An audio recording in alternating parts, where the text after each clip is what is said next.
Qool Hand Podcast, something you got to deal with. Welcome back to the show. I am your host. My name is Q. We have a special guest in the building. Honestly, I just formally met this brother about 5 minutes ago, and I don't have a big head. He's my OG because he said earlier, I knew he worked in the media for something, but I didn't know what it was. And he's going to tell me at some point in this interview, but he did reveal that he worked in the media for 8-9 years. So, you know how people be calling other people younger than them big bro? It's one of those situations. This is big bro today. So, Am I younger than you? How old are you? I'm 31. 31. Okay, yeah, by a little bit. 29. So Okay. we right in there. I just guessed from your email. I'm like, that number signifies something. Oh, 96. Yeah. Yep. So, guest, please introduce yourself. My bad. I stepped on your intro. You're good. Nigel, Nyge Cooks on Instagram. That's what I'm here to really promote and really push. So yeah, I'll just go for Nyge Cooks. Yeah. Thank you. And where are you coming from, Nyge? In California, Bay Area to be specific. Yeah, Richmond, California.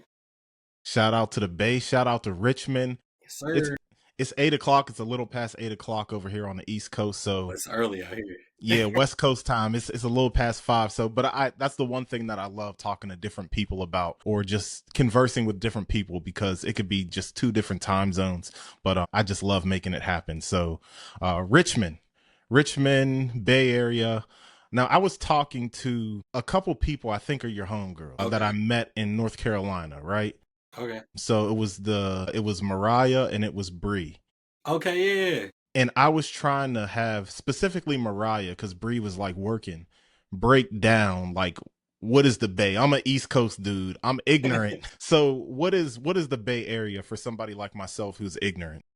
I feel like you could say it's kind of like you can think of it like the DMV like area, where it's just a general area that has had a certain amount of culture and music and style and stuff come from that area, and then they just kind of like coined that name, the Bay Area. But it really is, San Francisco has a bay. So there's the ocean, and then you go through like the Golden Gate Bridge and all that, and then you get to a bay area, and then there's a bunch of cities that just surround that bay area, and it's the Bay Area. That's really what it is.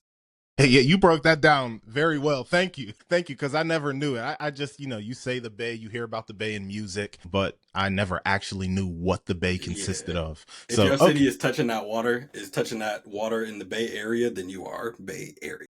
Okay. Shout out to the Bay. Shout out to Richmond. What was life like growing up in the Bay in Richmond? I love it. So I grew up in Richmond for a hot second, then moved out to like a really like suburban area called like El Sobrante. Lived in El Sobrante for a hot second too, and then now I moved back to Richmond too. So yeah, I mean, it was cool. I wouldn't want to be from anywhere else. Like, I feel like we're proximity wise, we're in a really cool space to where you are. Well, I'm like 20 minutes from San Francisco, and then also at the same time, like an hour and stuff from like or not an hour, but like, yeah, I'm an hour from like Sacramento and stuff like that.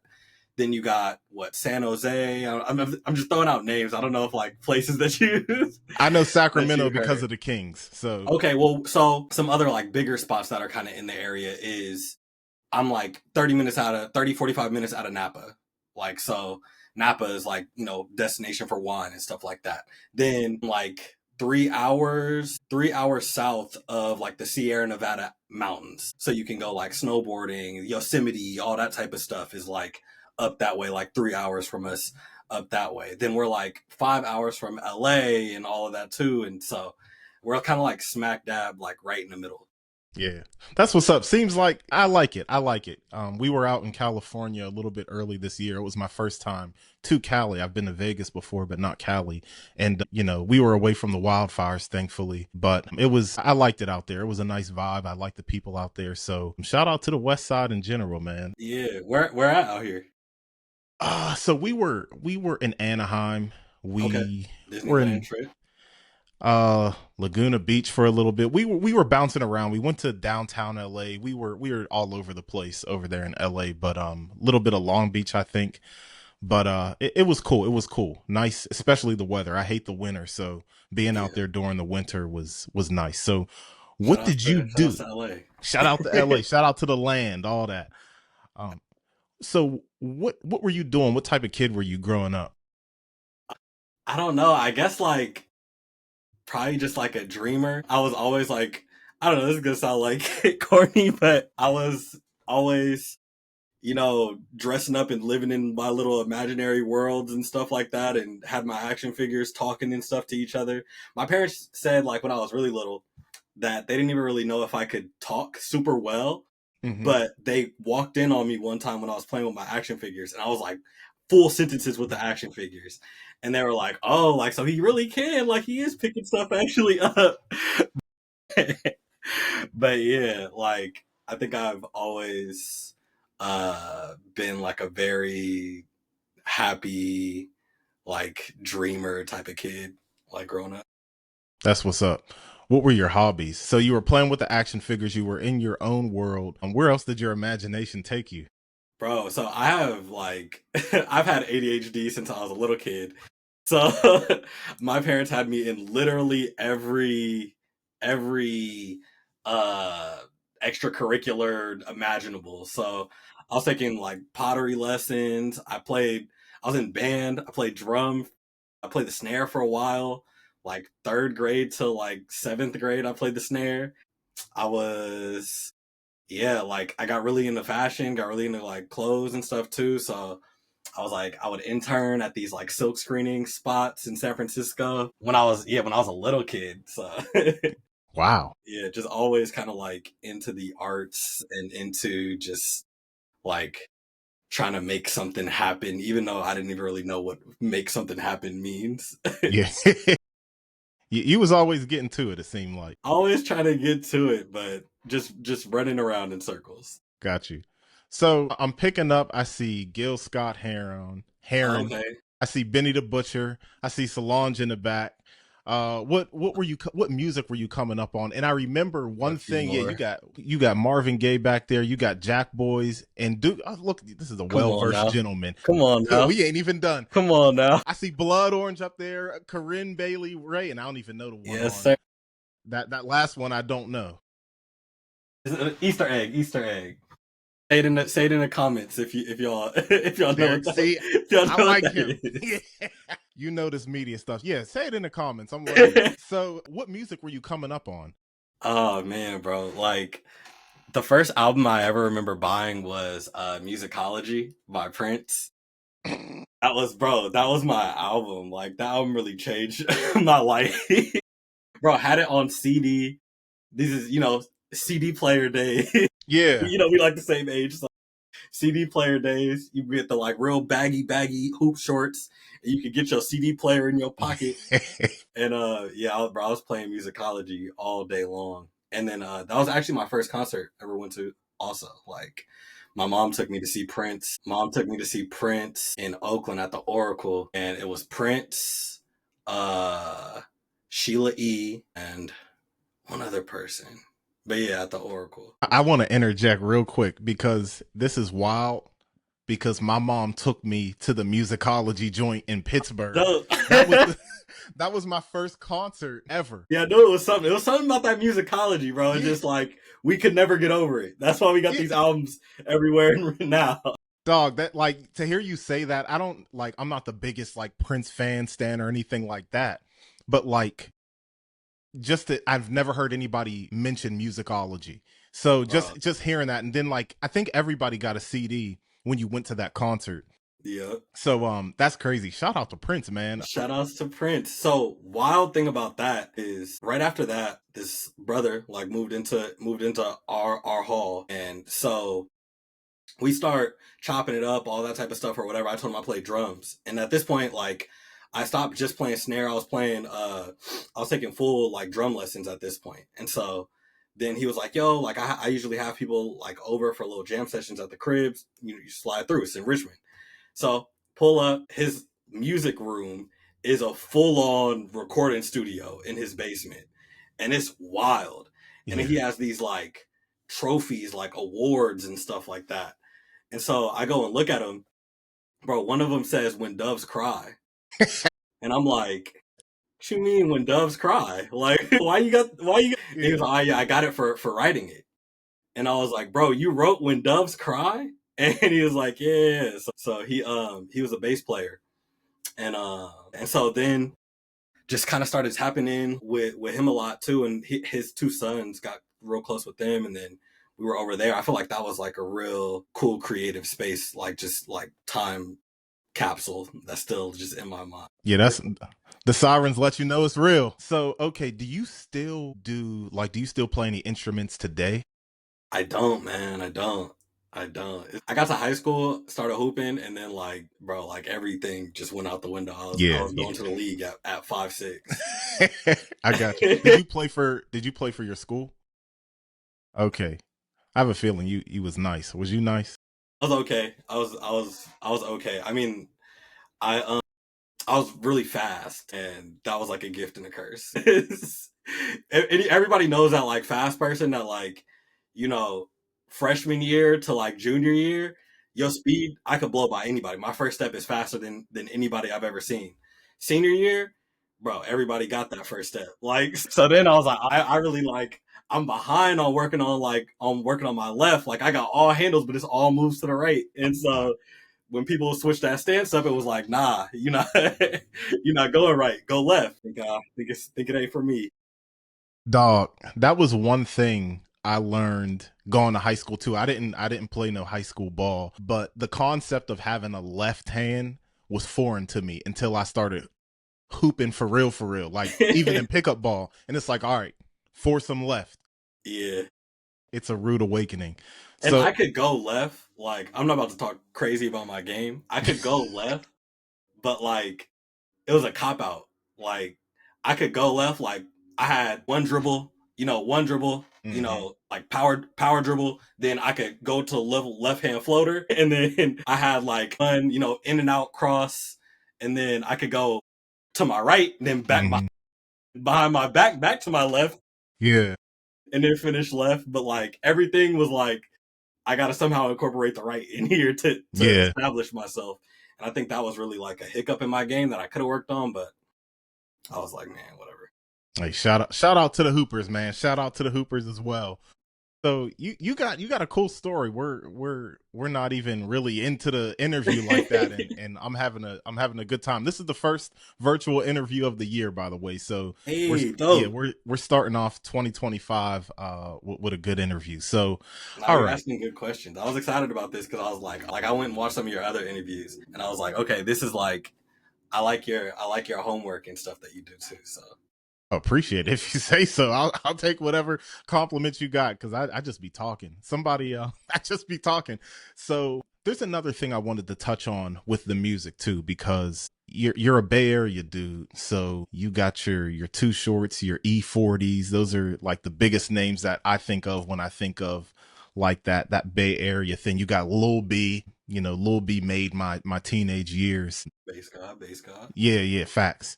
But there was something very interesting that happened that I saw on your Instagram story when Kendrick and the Drake thing just started.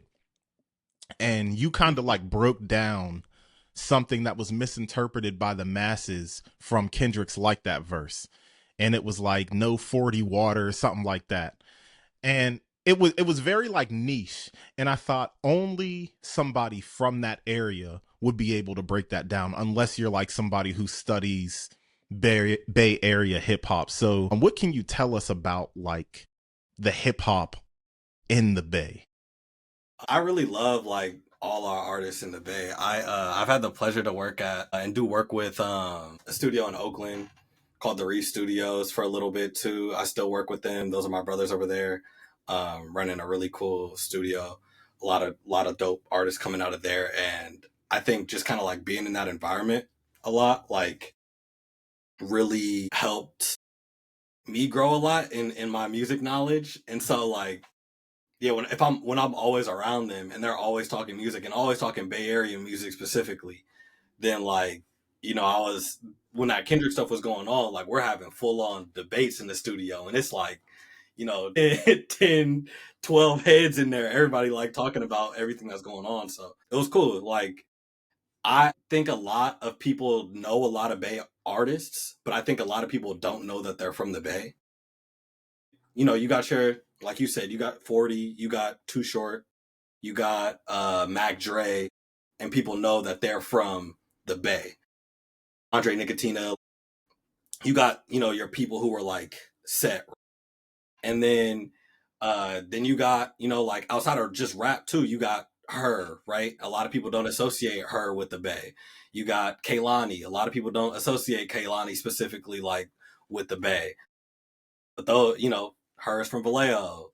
Lonnie's from Oakland. I know a lot of people saying like Sweetie and stuff like that too. Like Sweetie's out here also. You got La Russell. You got a lot of different Bay Area artists that are really big. But yeah, I think it just gets kind of like swept under the rug when people are from Bay Area, and then it's just like, oh, they're from Cali. They're like West Coast people. Yeah. And so like we get lumped in with LA a lot, even though LA is, you know what I mean? Like LA is like 8 hours, like 7, 8 hours away from here, which Yeah. for other people that's a whole different state. But not disassociating ourselves from LA. I Of course. as a Bay Area person, I grew up a LA hater. It is growing up. It definitely was a lot of like tension because like LA was like the big brother that got like all the attention, and like everybody was like, nah, but like we really making the culture, we really making the sound. Tupac really from here. I got you. But yeah. Another thing. Now, this is only something that I've heard, and it makes sense. I forget who I heard it from. It might have been like a battle rapper or something. But like even the Detroit sound, or the sound that's being credited to Detroit, I forget where I heard it. I wish I had my source, but I heard that like it more so originated from the Bay Area, because whether it was through, people in the streets back in the day, traffic and whatever, and just people from Detroit mixing with people from the Bay and stuff like that Detroit style that's popular now really came from the Bay. I don't know. I don't want to step on any toes. I don't want to step on any toes with that. Bay Area people, another bro, a big stigma about us is that we claim everything. So everybody would be like, "Oh, y'all created everything. Y'all started everything." Bay Area people always say they invented some stuff. So I'm not gonna like fall into this Gotcha. typical stereotype. But but yeah, I think we've definitely been and had our hands in a lot of like shifts in the culture that don't necessarily get credited to the Bay. But I mean, hey, like that's how it goes. I feel like we're such a melting pot of people from so many different areas that we always end up influencing something because other people are influencing us as well. And so I think an area where that shines a lot is food, where you'll always hear about like the Bay Area and its like food scene and how it's like one of the like food kind of capitals of the US for sure, because it's just so many people here, so much like rich culture that like everybody's from somewhere. My wife's family is from Detroit. Like I see. that's a Detroit connection. Yeah. Everybody out here is from somewhere, and like it's always going to be that exchange of knowledge. Got you. Got you. So if anybody wants to get mad about the Detroit comment, get mad at me. He ain't say nothing about it. It was my statement. So coming up, you end up getting into the media space. Now, 8, 9 years is a long time. Did you go to Yeah. school? What's your history with the media? Let me just ask an open-ended question like that. How did you get into the media? And yeah, talk about that, So please. okay, so high school, like senior year, one of my boys, my boy Michael Poku, shout out to bro. He was like, "Yo, let's start a podcast," and I was like, "What's a podcast?" And he was like, "Bro, basically, it's like this really like niche thing that like people just do a podcast about fixing cars, and then people who like to fix cars tune into that and whatever." But like, he was like, "I got this crazy idea. What if we made a podcast about just like regular stuff? Like if we did kind of a talk show in a podcast space or whatever." And we are like, oh, "Okay, cool." It's like 2013. So it was only like a few kind of big conversation, like chat casts is what they call them. I'm sure you know. But I yeah, ain't know that. it's like only a few like chat casts or whatever that are like popping at the time. And so we make this podcast called Not Your Father's Podcast, and we're like pushing this thing like heavy. And we won like a few podcast awards and stuff. Like this is high school, so we did that. Mike ended up, wanting to just dip, and he wanted to move to where is it? Where is he at? I don't know why I can't think of it right now. Thailand. So he wanted to move to Thailand. So he moved to Thailand, and then we just kind of stopped the pod. And then when I was in my like freshman year of college, I was in this biology class, and somebody who I was next to turned out he was a radio host in Jamaica. And he was out here getting like talent scouted by NPR's youth desk. And so he had an interview there, and he was like, I thought it went well, but they haven't hit me. And like, honestly, and he had heard about my show, and he was like, honestly, bro, like, I think it's more kind of your thing. I think it's more like what you were doing. And so I was like, okay, like, let's check it out. Right. And so I went, kind of threw my hat in the ring. It was like this 6 month audition process where like, bro, they had me interviewing like celebrities in front of like journalist panels and stuff too. And I'm getting like graded on my interview skills and all this type of stuff. And then, um, also I had a YouTube series that I was doing at the time. It was a cooking YouTube series called Not Your Mama's Kitchen, Okay. playing off that brand. And then, yeah. And then I ended up getting hired with this company. They were youth radio at the time, turned into YR Media, but they were NPR's youth desk. So they had that NPR connection. So when I first started working there, they hired me to create this show. I created a show with them, and then also at that same time, like I was always writing and stuff too. That was probably like the majority of my job was just a ton of writing. And when I was writing these stories, they were getting picked up other places too. And then I was able to adapt them into like article pieces. So I was able to write some articles for like The Guardian, the newspaper. And then I was able to get featured like in the New York Times. I was able to get features in a couple different like real cool spots just off of podcasting and creating these audio stories and then flipping them into like written stories. Oh yeah, you famous. You Nah, just getting awards, New York Times. nah. Yeah, yeah, Oh my you're God. famous. No, nope. Not at all. Not at all. That's pretty cool. So what did you take away from that? Like, what did you learn? What are some of the biggest things that you learned from your time in the media space? I think I learned how to really write in my own voice. I think that was something that I struggled with for a time, was like how to really get that to translate. I was always trying to sound like other people, and I had a lot of like really, really dope mentors. Davey Kim, amazing producer, really leveled me up to a whole different level in the writing space. The whole Snap Judgment team over there at, I don't know if you heard of the podcast Snap Judgment, but they I have a have really cool, now. they have a really cool storytelling podcast, formerly WNYC. Now they're with Radiotopia. And I got I would come to them with these stories, and then I would work with some really, really talented producers who would get my writing and my storytelling and all of that, my voice acting, to a different level. And yeah, I think that was super valuable to everything that I do. I think, yeah, everything that I do, I credit to that time and space for sure. Yeah, this is crazy. So I just have a couple questions about your media career in addition to what I already asked. So when you say you were doing a lot of writing, so were you kind of like writing like a landscape to what the podcast or show or something would talk about? Yeah. So I got hired as a host and producer. So everything that we're talking about on the show is all written by me, one of my co-hosts, Merk. She was my first co-host, and shout out to Dom, who was my second co-host as well, and Georgia, who co-hosted with me for a little bit too.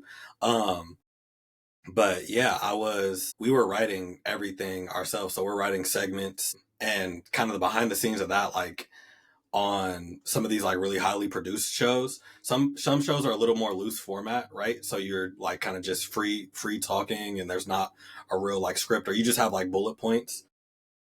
The show that I was working on, We had a lot of people working on the show. There was a lot of different people that stuff had to pass through in order to get it featured on the show. And we drop we drop a season, like a 10 episode season every year. But the rest of that year, we're just working and refining that season. So we're coming up with segments, we're coming up with guests, we're booking the guests, we're doing interviews. They're not working. We're getting other interviews and stuff like that, where they have to go through editors and rounds and rounds and rounds of edits. Everything that you're hearing on our show has been through at least like 6, 7, 8 rounds of edits, which is good and bad. I feel like sometimes it refines stuff, sometimes it dilutes stuff. And I think, working for like a media organization, it definitely can be hard to get your idea and see your idea from start to finish without it turning into someone else's whole different vision as well. I see. That's interesting. Thank you for sharing that, because I don't think I've interviewed someone who's had a history in like the media space or being an interviewer or writer. And so, is your work archived? Yeah, for Where sure. can Yeah, you can. where can we find it? If you Google Nyge Turner, Nyge Turner, like all my work will pop up for sure. Got you. Everybody do that. So, do you get like a piece of something? You get compensated for clicks or something? No, I mean that it's all just like worked for a media organization. So like I'm writing this stuff, it's getting picked up by papers. They're getting a certain amount of money, but I'm never seeing that. I was on salary, I see. so like I get whatever I'm gonna get for the year regardless, and everything that they're seeing from ads, from all this different stuff, is all getting sent just straight to them, and I'm not seeing any of that. Another Gotcha. pro and con working for a media organization. I see. Okay. So, you're still working in the media, but in a different capacity because you are on Bias Aside podcast. Yeah, so I left that media organization like a year ago, almost a year ago to date, and just was trying to get away from it. It's a beast, bro. Like it's a draining industry to be in, and also like the media industry as a whole is really suffering right now. So I kind of wanted to just like get something more stable. Like I said, like I'm married, bro. Like I can't just be, Yeah. I got you. so I gotta have some stuff straight. Yeah, I had Understood. to figure some stuff Got you. So, okay. So you left about a year ago. out. Mhm. And you just Bias Aside. That's just you and the homies talking about basketball. Yeah, for sure. I Yeah. say Jeff definitely is like, spearheading Bias Aside, always has spearheaded Bias Aside. And yeah, it's been a pleasure working with them and recording and talking about everything basketball, bro. Like love basketball, Warriors fan, all that. Uh and so yeah, it's super dope just getting on hopefully once a week and talking to the homies about hoop. I mean, we're gonna talk about it regardless, so it's cool to Yeah. do it on the show and then put those episodes out there because people do connect with it for sure. Yeah, for sure. You guys look like you have good chemistry. And I did check out like at least one episode because I don't even listen to my own podcast. I'm not a big I'm not a big podcast listener. But I I understand. remember, yeah, I checked out an episode. I'm like this is really good. So and I met a couple of those guys the one time we went to North Carolina. So Yeah, I like good people. So I'm gonna push Bias Aside like it's my own. So shout out to yeah, Bias yeah, yeah. Aside podcast, I man. told them I told them I was doing your show, and they were all like, "Oh yeah, bro, is that get cool?" Woo, woo, woo. So it was Yeah, all love on both sides. those are good brothers over there. So stream that podcast as well, everybody. So going into where you're at now, hmm what did you transition from the media space to starting your own business in the cooking industry? I think everything that I'm doing right now with cooking and like with the food, with the whole food page is stuff I've been working on for years and just never dropped. And because I'm such a perfectionist and that like perfectionism and procrastination and all that, like they go hand in hand. And so I just always was like, nah, like I gotta work on it more. I gotta work on it more. It's not perfect. It's not perfect. And I had a conversation with one of my friends, also in media, amazing, amazing, amazing podcaster, Ronald Young Jr. Shout outs to Ron. Go listen to Wait For It. Absolutely. Wait for it. Go listen But to yeah, it. Academy Award winning podcaster. That dude, yeah, shout out to Ron. He always talks about me and says I don't mention him in interviews, so I wanted to show him love. But he told me, he was like, dude, like find the lowest quality that you would be okay with posting, and then just put that out like consistently. And then we all know like the level that you could get to. And so just hit us with that like once a month, twice a month, or every other month or whatever. But just get some content out, continuously, which isn't like wild advice, but it's something that I just really needed to hear for somebody that like I'm close to just be like, all right, man. Like, cause I told him, I told him, I was like, yeah, I'm doing the food page. He was like, yeah, bro, but you haven't posted since last year. So, and I was like, yeah, you're right. let me get on it. So I think I've been posting it more consistently now, and the response has been, bro, beautiful. Like, I I really don't even know like how to put it into words, really. Um, there's so much I want to say about that, but like food is something, and cooking is something that's like like close to my heart, that is so cool to see people tapping in. Somebody sent me a message today, and they just said, all they said was, oh my gosh, this is so awesome.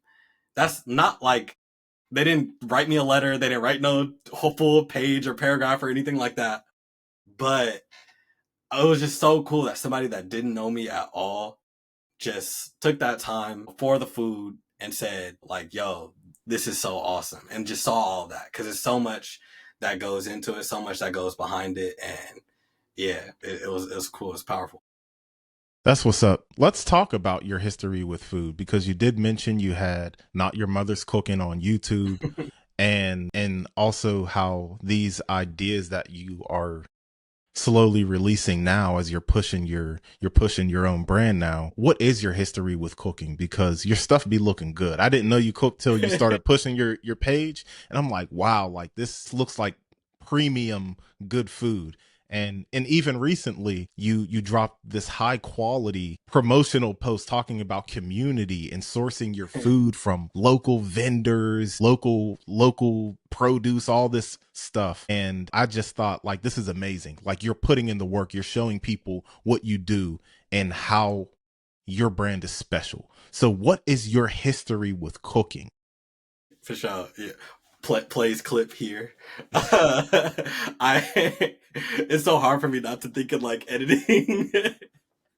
My history, I don't know how far back I should go. I feel like I first fell in love with like cooking and the kitchen in general when I was a really little kid. I would always go into the kitchen. I asked my grandma, like, can I help cut the vegetables? And so that's what all I would want to do, is just like cut the vegetables, because it was just cool. It was just always fun to me to like just be and hear my grandma talk on the phone. And she got like the long like extension cord, and she by the stove, and she cooking, and she talking about gossip, and she talking about Yeah. all this type of stuff or whatever. And my grandma was always so cool that like I would just always want to be in the kitchen and just be like with her and be like, because then I get like the occasional little shout out like, oh yeah, yeah, Nigel just in here cooking with me, and I'm like, yeah, I'm in here cooking. And that was always really dope to me. And then that kind of transferred into me asking my mom to do that. And so then I would cut the vegetables for my mom. And then it was, I think, like the community that I grew up in, food was always like really, really cool. Like if you could cook, you were like the man, like you were like the person.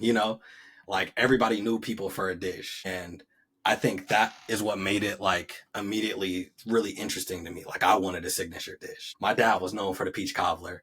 My mom was known for the mac and cheese. My uncle was known for the barbecue.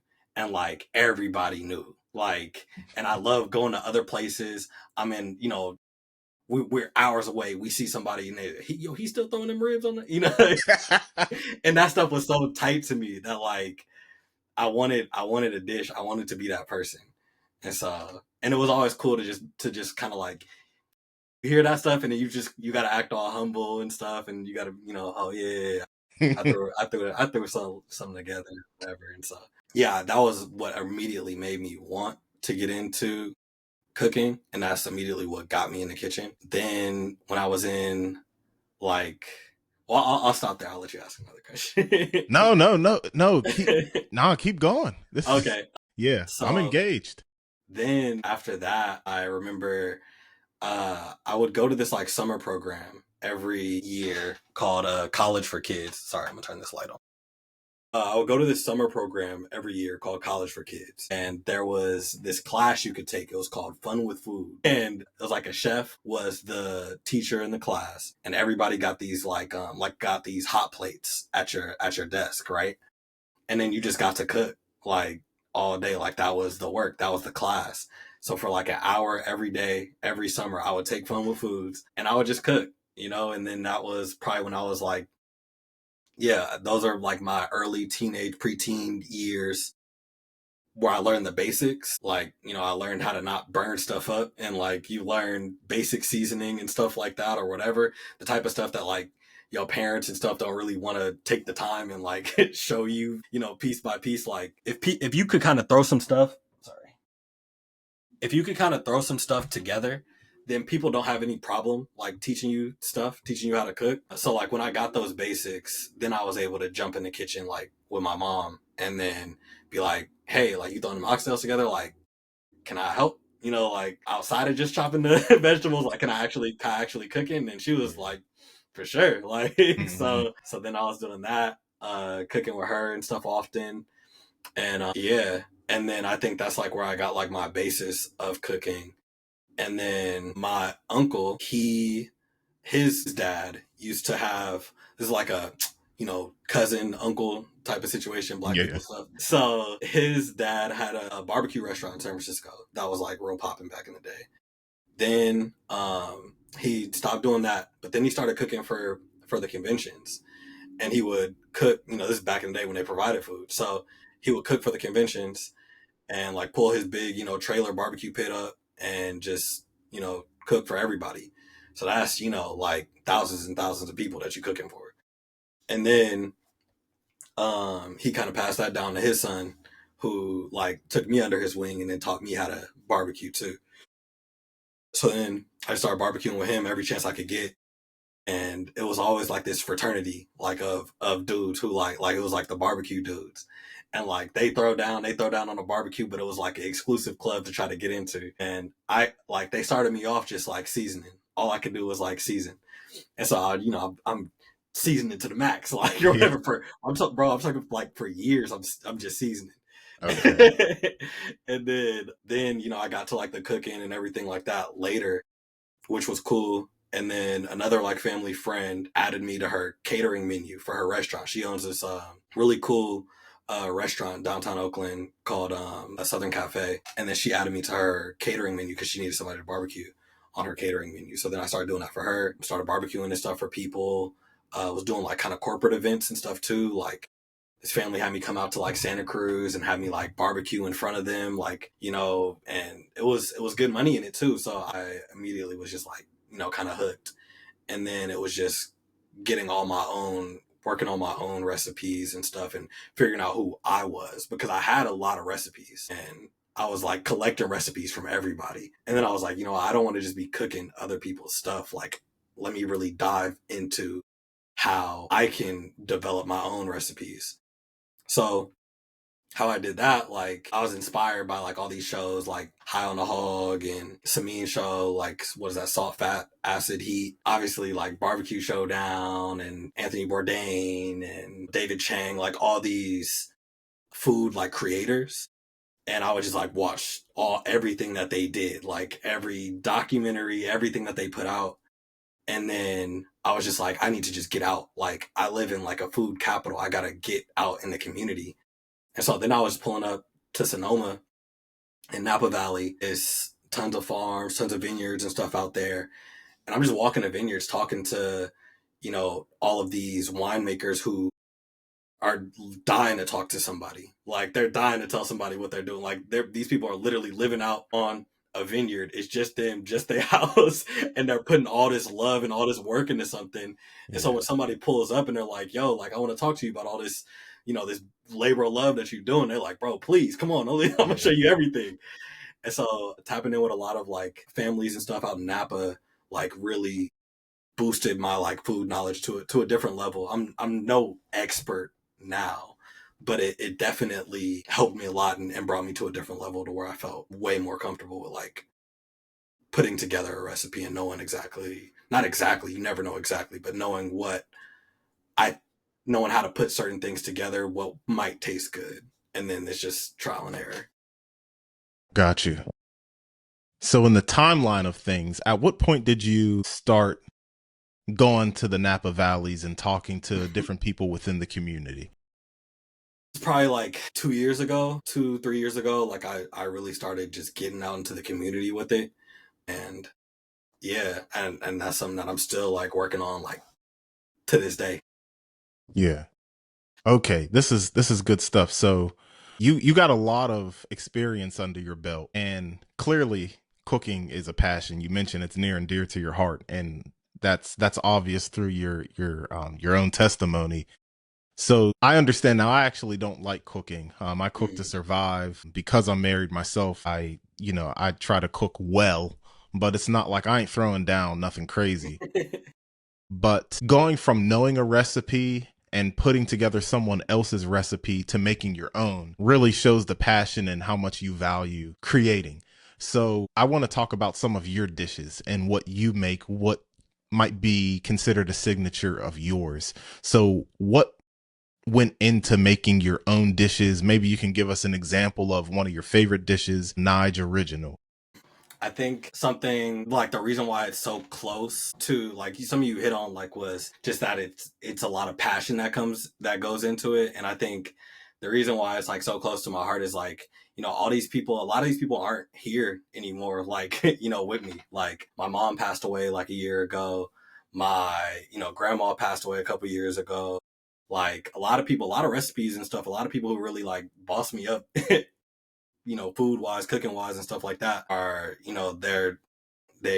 passed away. And so I think when I get in the kitchen, when I throw a record on or something like that, like I'm back in that space. And like, I think that's where a lot of like the passion and creativity and stuff like that comes from, because it's like cool to just live in that space. It's like muscle memory, right?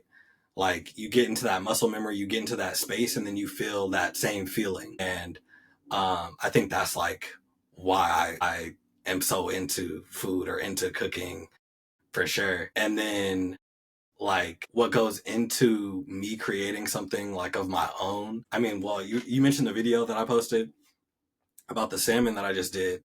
And so mainly like somebody had told me that they couldn't or never pictured wine going with barbecue.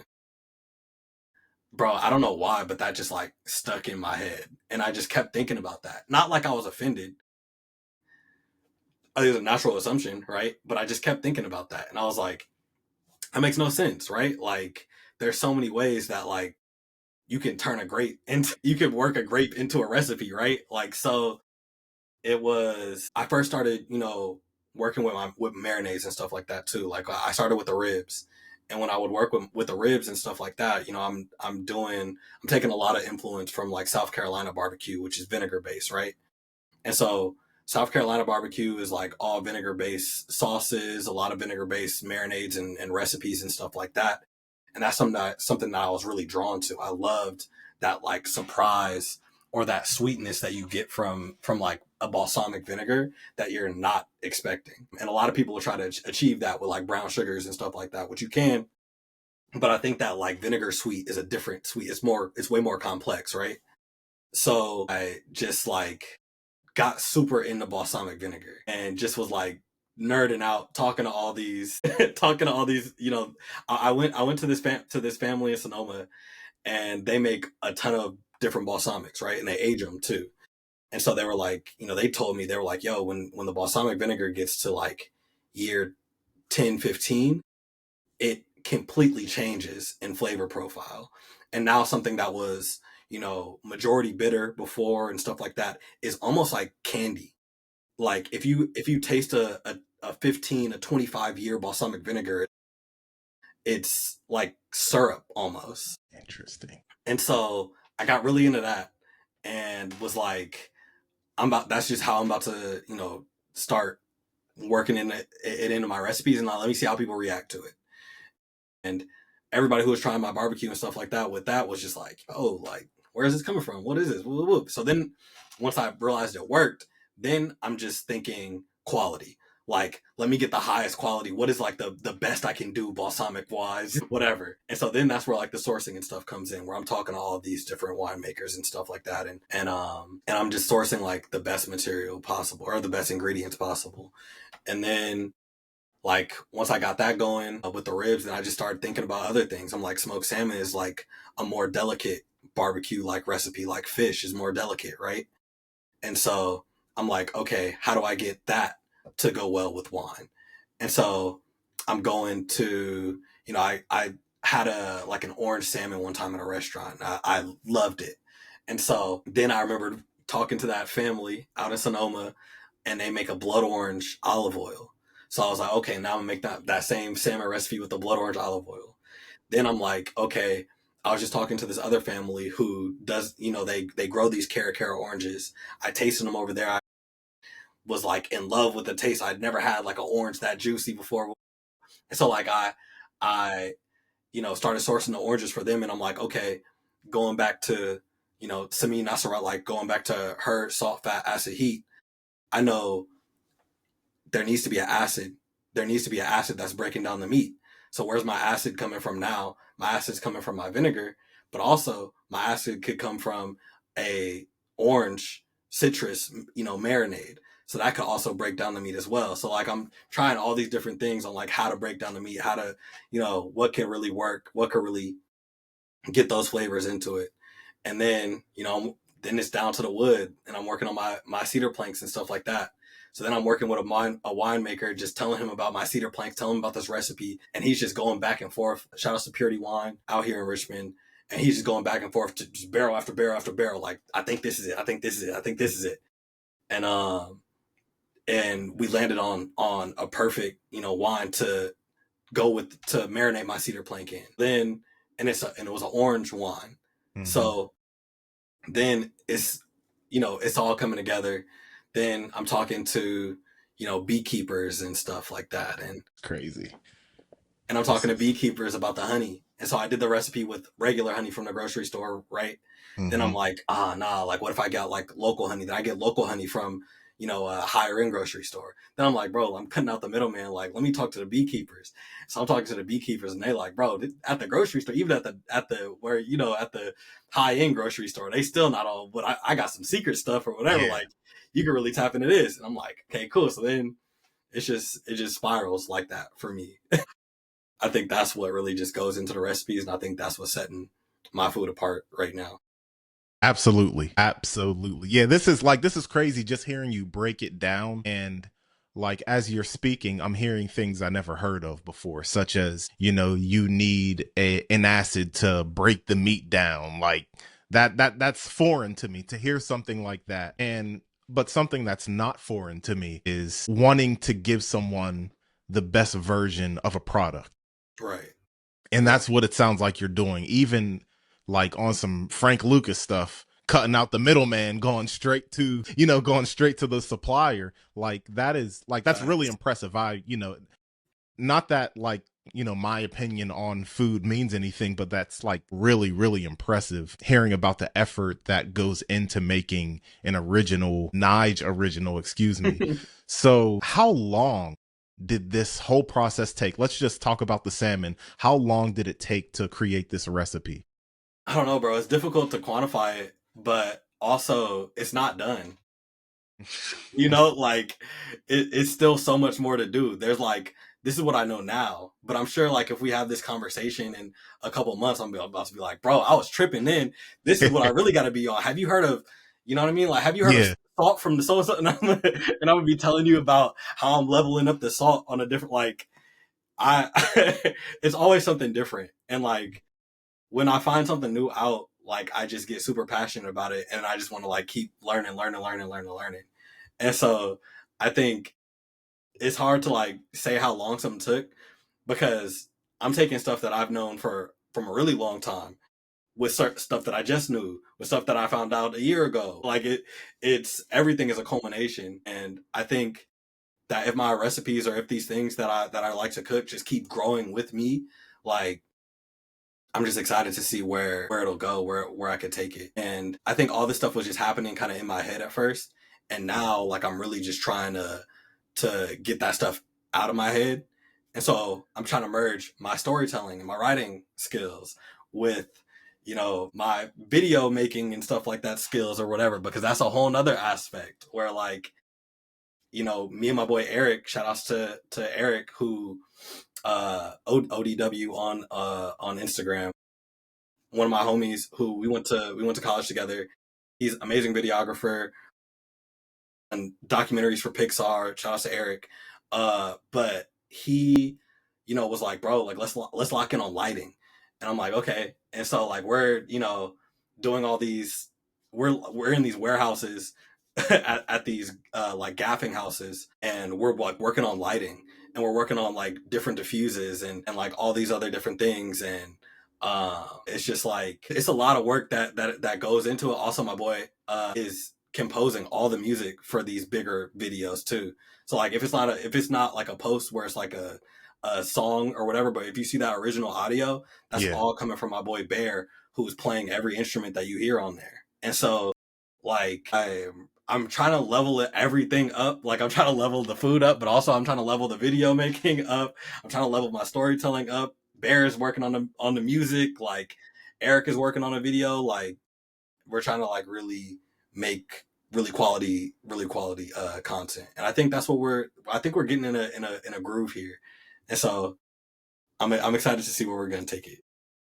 Yeah, yeah, y'all got to tap in. If this is if you're somebody who knows me and is watching this because you support and you have an Instagram account, go check out Nyge Cooks on Instagram. We're gonna put his Instagram in the description on YouTube and Spotify, because there's a lot of work. Just you can clearly see the effort and work that's been put into it, and even the information that I didn't know, knowing that the music was originally composed and just stuff on the back end. So I want to rewind a little bit. What made you go into business for yourself? What made me go into business for myself? It's a big leap. Yeah, I think when you are someone who dreams of all these concepts, it can get really lonely in your mind if you're not getting those ideas out. You know, like you're somebody who's a creative also, right? And if you don't have your creative outlet, and I know some people don't like those that label creative. Everybody's creative. Mathematicians are creative, and in math you need the most creativity possible. But when you think of all these ideas and you have all these things like going in your mind, it can get really lonely being in your head and just thinking them to yourself. And also, people don't really want to hear your ideas like that. Like you could tell me an idea once and I'm gonna be like, bro, that's really dope. I think you should do that. But if you keep telling me that idea every day that I see you for the next couple years, I'm gonna be like, bro, you should did that one already. And now we should be talking about some new ideas, right? Yeah. And so I felt like I was really getting into a space where I'm like really annoying everybody around me because I have these ideas, I have these thoughts, I have a vision for like all these different things. Like, listen to this thing that I wrote, look at this. And people were like, bro, like whatever. And then when I'm actually getting the videos out now, like everybody's tapping in, like, bro, I didn't even know this was like what you meant when you said like, and it's like, okay, cool. Now you seeing it streamlined, but you sometimes can get so wrapped up in your head that like all those ideas, all those thoughts can create a space of like extreme loneliness or extreme like, or even depression and stuff like that too. And so I needed to start getting those ideas out. I needed to start sorting those like strands of ideas out because they were getting really jumbled in my head. And it's really calming posting something out, getting something out, having something that you thought in your mind out into the world, and then being like, okay, like now I can think about other things and I can move on in my thought process. And so I think it's been really helping me like move forward in my thought process, just getting ideas out. I don't know if that really answers your question. No, it Um, it it but yeah, definitely does. because I had to, I guess would be the answer. Like I needed to, bro. Yeah. So it was honestly like a source of therapy. Like Facts. like Yeah. it kind of sounds like a source of therapy as well. Yeah. And I guess like they always say, if you're good at something, don't do it for free. So, but that's another thing. But before I want to talk about how much you have to put into it financially, because if you're going straight to the source, Yeah. if you're testing things out, you talked about getting honey from the grocery store, then the better grocery store, then going to the supplier. So before we ask about that, because as an entrepreneur, you're going to put a lot in and not get a lot back initially. Right. That's my understanding. I still work my 9 to 5. I ain't. So Same. Same. what do you offer? What services do you offer that people can come to you for? Bro, right now, nothing. I am literally just creating content right now. Like, I have catered stuff in the past, and people know that they can always tap in with me, and I'll cook for you. Like, I'm not tripping. I'll do it out of love. I'm not trying to make any money. Like right now, like it's not what I'm trying to do. I'm not trying to sell no plates. I think that's the biggest like misconception too.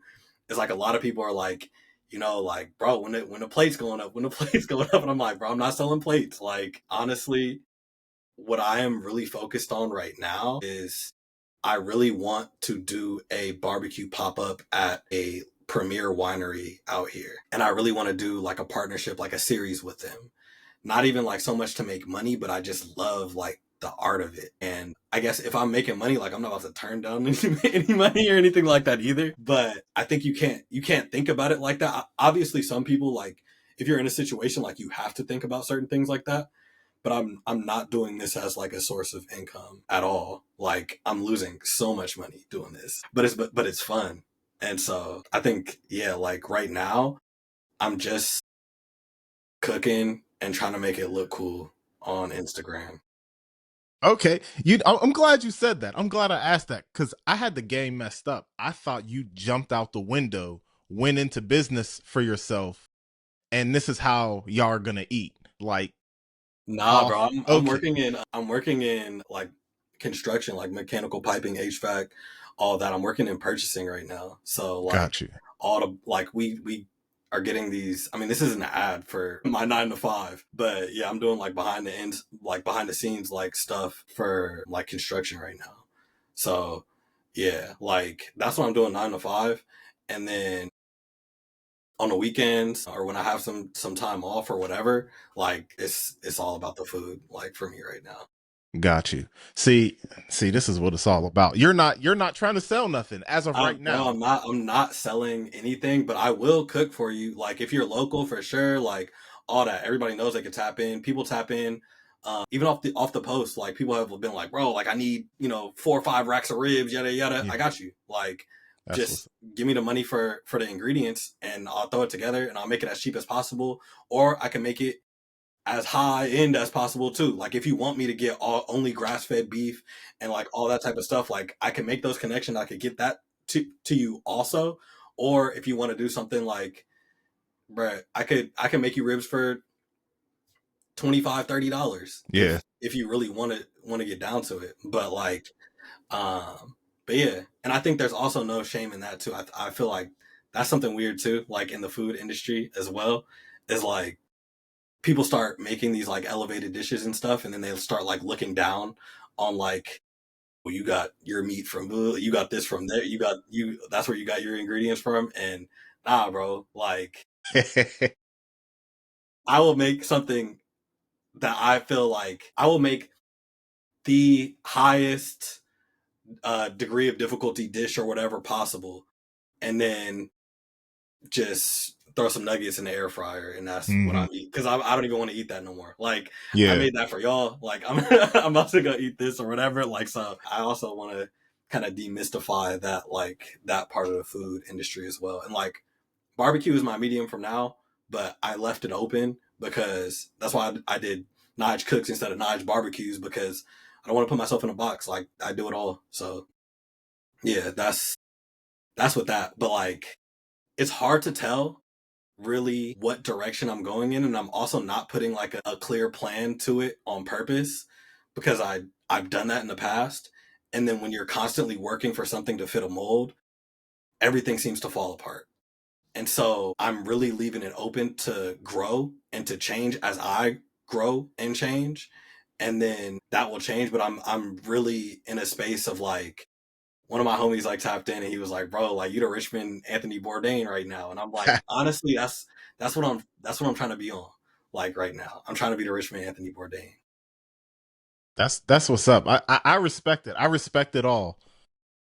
Okay.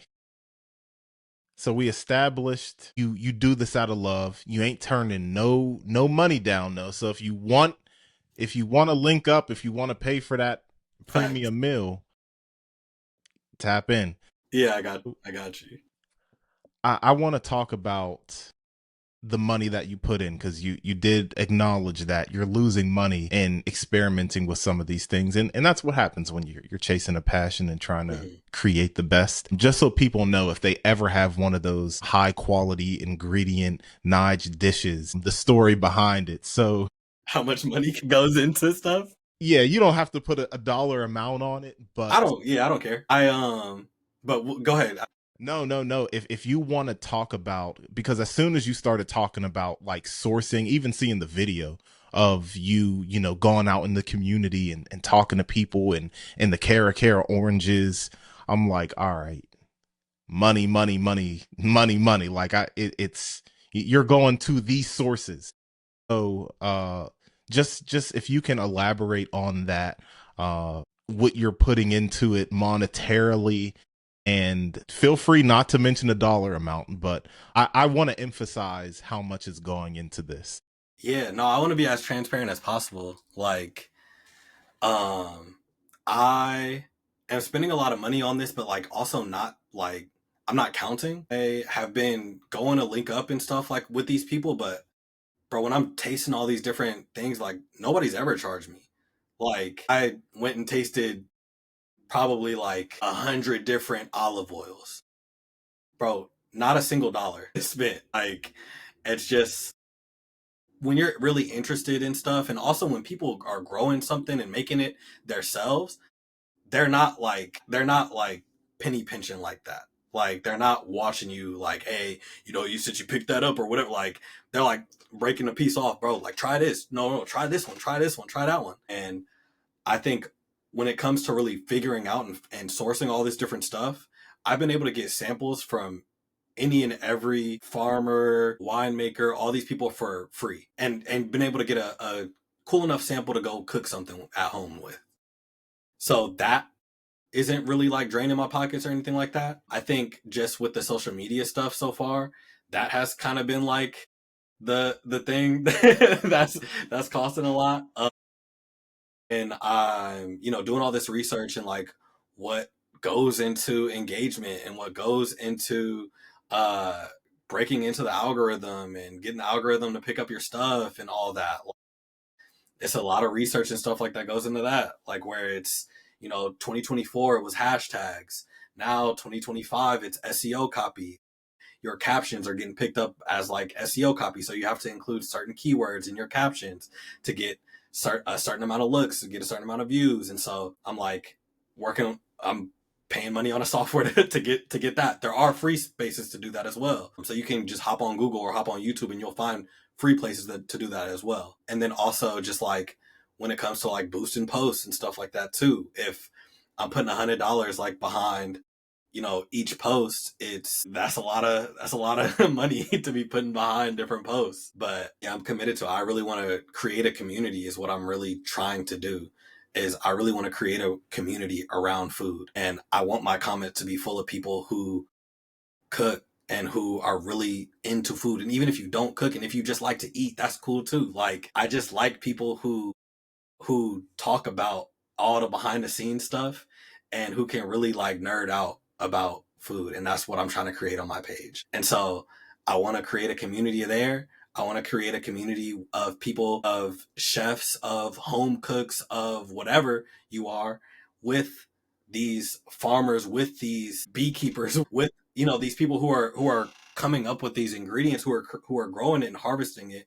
Like I want to create that community because you could just be pulling up at their house and getting this stuff and making it fresh for your family and all that stuff too. Like also, yeah, I live in Richmond. It's a food desert. Like to get fresh ingredients, like I would have to drive outside of my community. So I would think, right? But then, I found a farm out here and stuff too, who's trying to engage people, who's trying to get people to come down there, who all you have to do is pay a few dollars, and then you just get to harvest these vegetables on their farm. So you get to like bring your bag and stuff like that down there, and they're working on their organic certification and stuff too. That takes years and dirt, soil testing and stuff too, but they're like almost there. And so, but like you actually get to just walk these fields and source all your vegetables directly from a farm that you feed your family, that you feed your kids and stuff too, that you feed yourself with. And I want to make like a space where all that knowledge, where all of that can happen, and where all that information is free flowing. And so I think that's more my goal, is to just create that space for myself because I want it, and then also create that space for other people as well, because I think everybody should have access to fresh fruit and fresh vegetables, at least. You know what I mean? And then also like what you're putting into your body, like, is affecting your mood. It's affecting, all these different things. I mean, I could get, lyrical, spiritual, whatever, Yeah.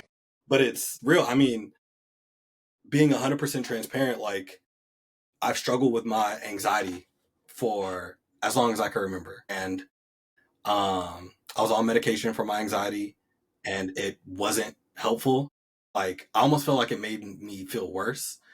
And trying to figure out like what things I could do to make me feel better was a journey, right?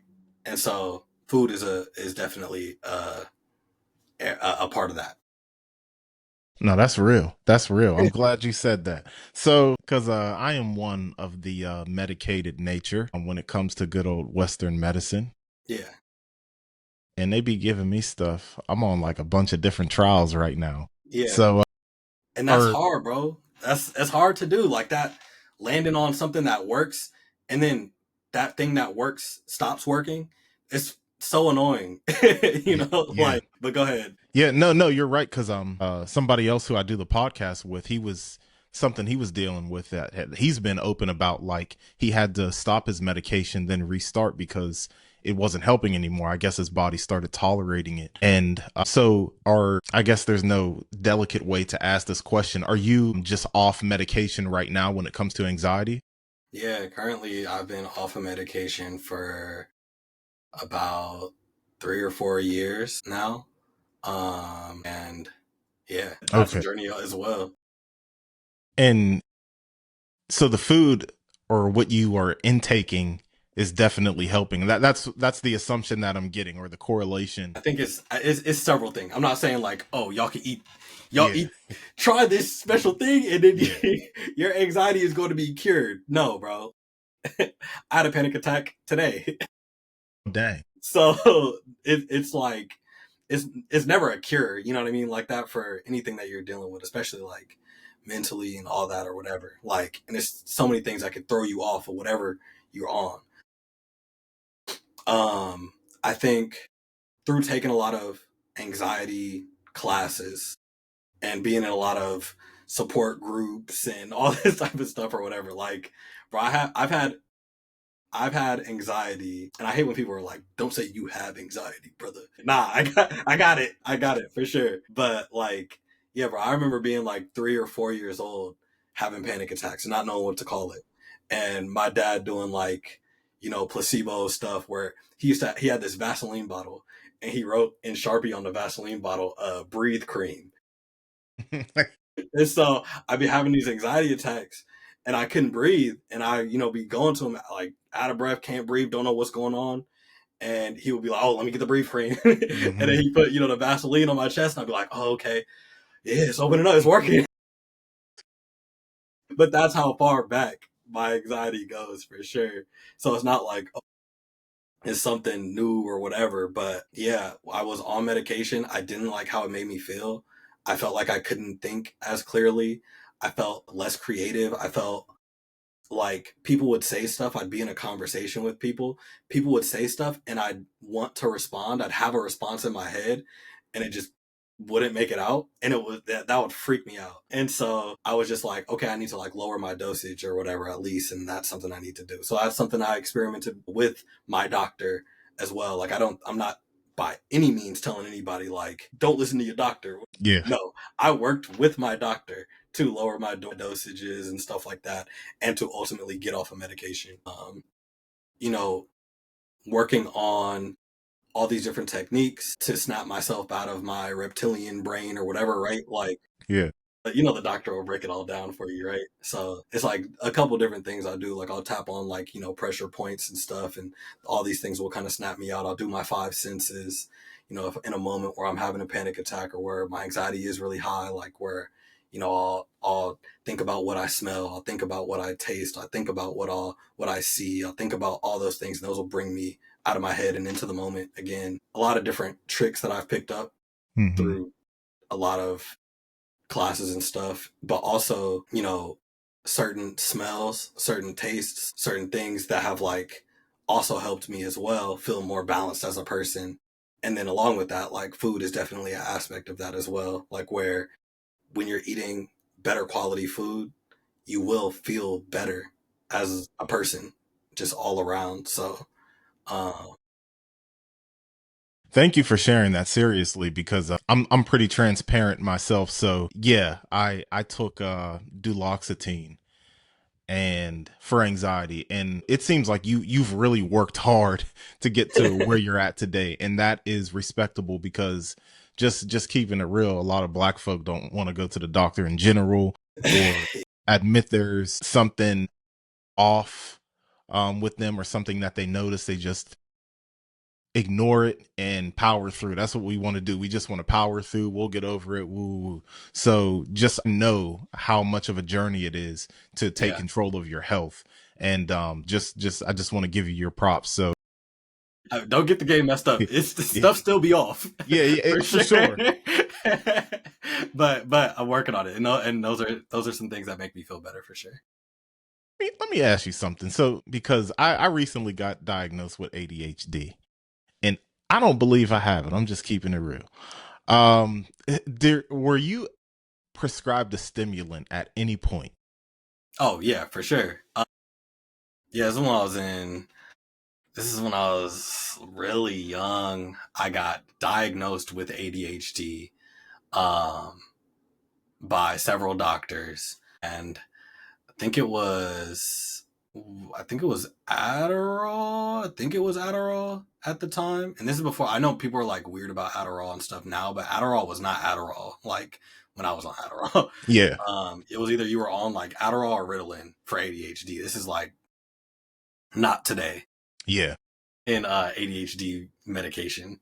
And yeah, bro, I felt like a zombie. Like I did not like that at all. But I've never been like a hyperactive person. I originally got diagnosed with ADD, and then I think in like 2012, 2013, they combined ADD with ADHD. I never had an issue with being super hyper. My issue was always with my mind wandering. And so it was hard for me to stay engaged with stuff where I'd be like reading a book, and then 20 minutes would go by and I'd be like, wait, why am I still on the same page? Oh, it's because I've been thinking about 1,000 other different things when I was supposed to be reading this book. And they were like, when my mind wanders and when my mind goes like that, that's my ADHD or my ADD. All right. Now I'm starting to believe I got it. So You're probably just like spacey is like okay. what it is. But Okay. like I would space out a lot, and I'd be like, bro, what happened? Like class just started. Why is everybody quiet and working on something? Like I didn't hear what happened. Yeah. And Okay. stuff like that. That's interesting. Okay. Yeah, I asked because I've been trialing, I've been being prescribed different stimulants, Yeah. and they have like absolutely no effect on me.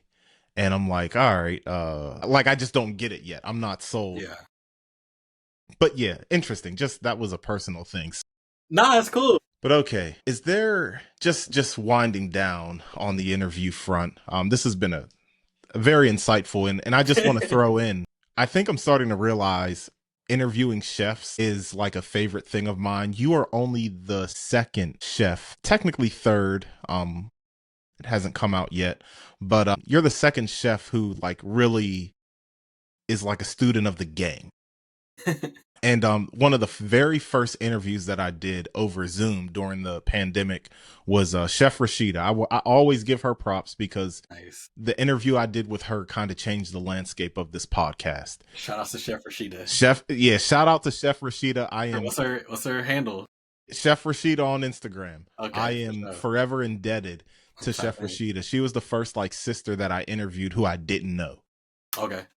And she gave me a great interview. She put me on game about, you know, seasoning and all that stuff. And it was just very interesting. And just you talking about it as well in a field that I am, you know, honestly unfamiliar with. It's just really interesting. And this is, unfortunately, it's just not something I am interested in taking up. Cooking is a chore to me, but hearing somebody like yourself, like Chef Rashida, talk about the little intricacies of cooking, you know, how you can make ribs out of $30 or make ribs for $125 or whatever. It's just really cool. So thank you for sharing everything that you shared today. But is there anything, just as like an open floor to you, is there anything else that you want to say about your cooking? Oh yeah, do you make dessert? Yeah, I'm working on some stuff. Yeah, I'm gonna drop some stuff is coming soon. Stuff is coming soon for sure. My peach cobbler is like what everybody knows me for like right now though. So I make peach cobbler really well. It's my dad's recipe though, so I won't take full credit for that. But yeah, I could throw down on some peach cobbler for sure. But I got some other desserts that I'm working on. Bet. I'm gonna get real specific. Do you make carrot cake? I don't make carrot cake. I love carrot cake though. Okay, I love carrot cake. That's my favorite. Yeah. I'm a fiend. I love carrot cake, bro. So it's this farm to table restaurant like right over here, and they do this they just do, it's like seasonal, but they do this pumpkin tres leches cake that's wild. Wild. And it's like a carrot cake almost, but it's like, yeah, it's out of here. I got you. I need that. We need another trip to the West Coast. So oh yeah, for sure. If you want the food tour, if you want the Bay Area food tour, I got you. I got you for sure. We got to tap in. All right. So, okay. Desserts coming soon as well, everybody. Desserts coming soon. So, just anything else, open floor. You don't even have to talk about cooking, but anything that I missed, anything you want to mention, the floor is yours. I think you did a really comprehensive interview. So I wouldn't say it's like stuff that you missed. Bro, I just love talking about food. So I appreciate you giving me the platform and yeah, like if you're into food, if you're not even, you don't even have to be into cooking. I don't want my platform to just be people who are like, if you're a chef, if you are a foodie, blah, blah, blah, whatever. But like, also I am really going to just be pushing the storytelling and lifestyle part of the brand as well. And so I'm gonna really start diving into that. I kind of like got my feet wet with like the most recent post that I just did where I was talking about the sourcing, but also I was just talking a little bit. I kind of tried to drop a little bit of outside stuff in it as well too. And, you know, with the community aspect or whatever, but like, yeah, I really want to get back into storytelling. It's been a minute since I've had, you know, the platform to tell stories. I think inherently at my core, what I am is not a chef. It's not any of these things. It's definitely, I am a storyteller through and through. And I think that's what I'm trying to do with my content. That's what I want people to take away from my content is, you know, the writing, the storytelling, the feeling, because that's all everything is. That's all food is. Food is the vehicle, right? But I want to share moments. I want to share stories. I want to share, a vibe, you know. Mm-hmm. That's what I know.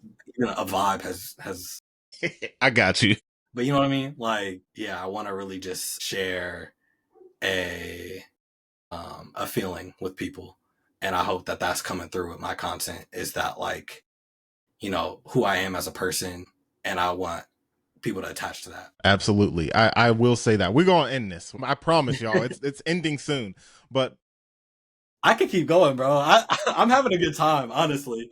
When you said we're winding down, I was like, oh man.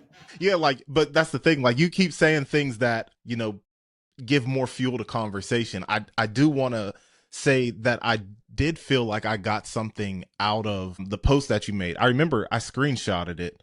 I was supposed to review it before we got on, but I was, I was doing some stuff before this. So, Oh, but give me I the review. remember you talking about kicking it with your friends when you were talking about sourcing. And I thought that's what latched me on to, I kind of like bought into you at that moment. Now, I ain't no marketing person or nothing like that, but I always say like some people buy into the personality or the experience. So it wasn't just the high quality reel. It wasn't just the fact that your food was looking crazy and the fact that Appreciate it it. was like an original meal, but you threw in something personal. You threw in like, one of the best parts about sourcing was just hanging out with my friends and doing this with the homies sometimes.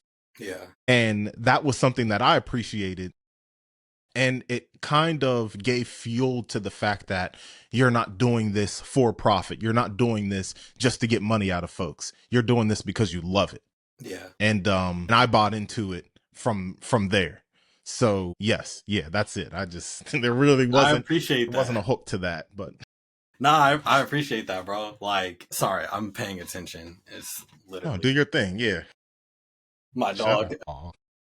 under my desk, just like clawing at me. Get out of here, dude. But yeah, bro, I appreciate that. You never know, like, what's gonna get people to like attach to the content. But I'm just trying to be real. I just want to be like, you know, authentic. I want it to feel organic. All of my friends make fun of me and they're going to laugh when they hear me say organic because they say that's the word that I use when I'm trying to sound like cool. It is. I like that word. If you want to sound fake deep, like say organic in this instance. But like, yeah, I mean, you never know what people are going to latch onto, right? And I was just like, if I'm creating content for people to like it, nobody's going to like it. I really just have to be real like with everybody. And I spent, so in that video was my homie Eric and then my cousin, but like we grew up together like brothers. So like we shared a room growing up. So Got you. so my brother Aaron, and like when we were just riding around trying to shoot this content and stuff like that, bro, like half of the stuff that we kind of like filmed and that we worked on, like it really wasn't about that. Like I think the moments with all of us in it were cool. And then like, yeah, asking Eric, I'm like, bro, like, nah, get in the video. Like, and he's like, oh, bro, like, what? I'm gonna do in the video. And it's like, no, like, this is what it is. This is the cool thing, right? Like, I think those times and those moments that we love with the people that we love are often based around a meal.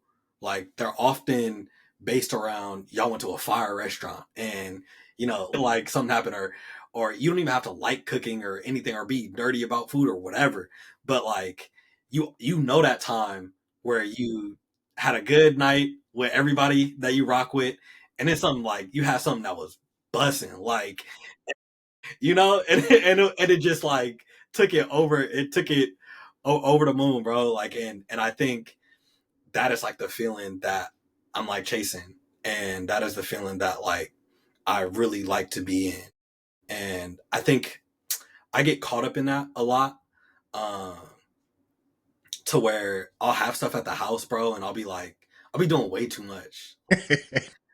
I'll be doing way too much where it's just charcuterie boards, and I've been smoking these two turkey. I've been smoking these turkeys for Yeah. 6-7 hours and all this stuff or whatever, and then I'm doing all this stuff or whatever to provide this moment with everybody else. But I need to like take more time to really be a part of it too, because I'm like, if you talk to a lot of my friends, especially out here, like when I go to North Carolina and kick it with them and stuff like that, it's good because it's like I'm not hosting, I'm not like cooking anything, I'm not doing anything like that. But I'm working so hard to create this environment for everybody, for all of my friends to be like and feel cool, that like I almost don't get to experience it a lot. And so I think that's an area that I need to find balance when it comes to cooking and entertaining and hosting and all that stuff too. But yeah, I do love those moments like when we're all just hanging out and we got something like fire. Like we picked up some carne asada that was like marinated. You know, we Yeah. picked it up from like a hole in the wall like spot or whatever, like meat market or something, and it's crazy, and it's like only we know about this. Yeah. Like that type of stuff feels so cool, and I have like a lot of moments like that, and I think I really want to just bottle that. And like I think you see that in the content. It's like me trying to Absolutely. bottle that. Absolutely. That's amazing. That's a good place to stop. The West Coast is really running my podcast right now. All my content is coming from the West Coast. So shout Nice. out to the West Coast. I saw you interviewed Easy MP. Yeah, yeah, that's another, came New York to the West Side. Yeah. He's hard too. He is like a beast. Like I'm not a big DJ person. Like it's not like a field I was into, and Yeah. all of a sudden like I'm seeing, yeah, he's crazy. I've Like been there. I've been there in the flesh. Like, for real. yo, it's yeah, no, bro. They did this little gig in like in downtown Oakland that they did where it was like 2 stories, and it was wild. It was packed. They had a couple different DJ sets. They had a DJ downstairs, DJs upstairs. Him and his brother, like they did their sets, back to back and stuff up there. Like, bro, nah, they're the truth for real. They're the truth. Yeah. Yeah. Yeah. I just texted one of my homies and I'm like, the DJ, I think he said he's from San Fran. Do I got that right? Who? Or not from, DJ Easy, or he's not in San Francisco. I got I that don't know. wrong. I don't want to say where he. I don't know where Okay. he's Yeah. from. Yeah. Yeah. Like Yeah. Yeah. Yeah. We ain't dropping no lows. I don't know where he's from, but like Bay Area base, like Okay. now for sure. Yeah, So I've yeah. been at So like two or three different things that he's been DJing at.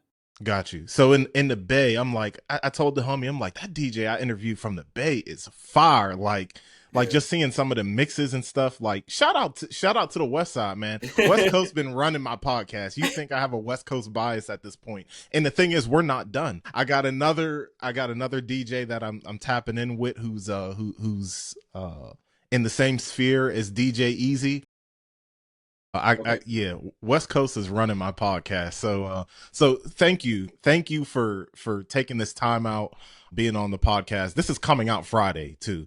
Nice. Yeah, Okay. this is coming out Friday. We ain't wasting no time. Cool.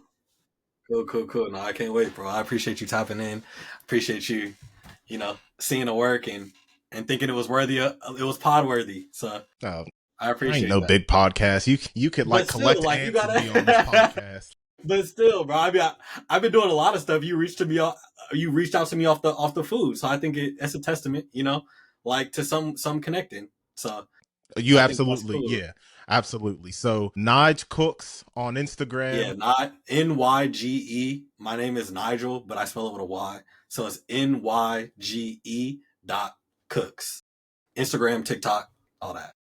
Instagram, TikTok, tap in, get yourself some food. Come to him with some bread too. So I'm just throwing that out there. Come to him with some bread too. This is the Qool Hand Podcast, something you got to deal with from Pittsburgh to the Bay. That's it. Easy. We out. That's it.